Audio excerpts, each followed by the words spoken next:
തിരുവനന്തപുരം കണ്ടലയിൽ അരുമാളൂരിൽ വീട് ആക്രമിച്ച കേസിൽ ഒരാൾ കൂടി അറസ്റ്റിൽ. കണ്ടല സ്വദേശി അർജുനാണ് പിടിയിലായത്. അരുമാളൂർ സ്വദേശി ബിജുവിന്റെ വീടിന് നേരെയാണ് ആക്രമണം ഉണ്ടായത്. ഹരികൃഷ്ണൻ ചേരുന്നുണ്ട് തിരുവനന്തപുരത്ത് നിന്ന്. ഹരികൃഷ്ണൻ, എന്താണ് ഈ ആക്രമണത്തിന് പിന്നിൽ?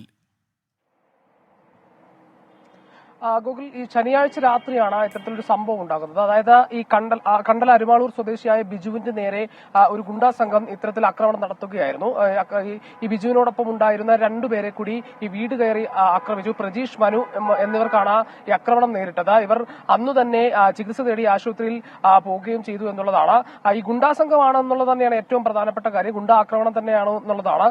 ഈ ആക്രമണം നടത്തുന്നതിന് തൊട്ടു മുമ്പും ഇവർ വീടിന് മുമ്പിൽ വന്ന് ബഹളം വെച്ചിരുന്നു. ഇത് ചോദ്യം ചെയ്തിരുന്നു. പിന്നെ ഈ നാട്ടുകാരൊക്കെ കൂടി ഇടപെട്ട് ഇവരെ തിരിച്ചയച്ചിരുന്നു. അതിന്റെ പ്രതികാരം എന്നോണം രണ്ടാമത് വീണ്ടും വന്ന് ഇത്തരത്തിൽ ആക്രമണം നടത്തുകയും വീടിന്റെ മുന്നിൽ കിടന്നിരുന്ന വാഹനങ്ങൾ അടക്കം നശിപ്പിക്കുന്ന ഒരു സാഹചര്യമൊക്കെ ഉണ്ടായി. ആ സംഭവത്തിലാണ് ഇപ്പോൾ ഒരു പ്രതി കൂടി അറസ്റ്റിലായിരിക്കുന്നത്. ഈ കണ്ടല സ്വദേശിയായ അർജുനാണ് ഇപ്പോൾ അറസ്റ്റിലായിട്ടുള്ളത്. ഇനിയും പ്രതികളെ പിടികൂടാനുണ്ട്. ഏതായാലും ഈ പരിക്കേറ്റ 3 പേരും ഇപ്പോഴും നെയ്യാറ്റിൻകര ആശുപത്രിയിൽ ചികിത്സയിലാണ്. ശരി, കണ്ടലയിലെ ആക്രമണ കേസിലാണ് ഒരാൾ അറസ്റ്റിലായിരിക്കുന്നത്. ഹരികൃഷ്ണനാണ് വിശദാംശങ്ങൾ നൽകിയത്.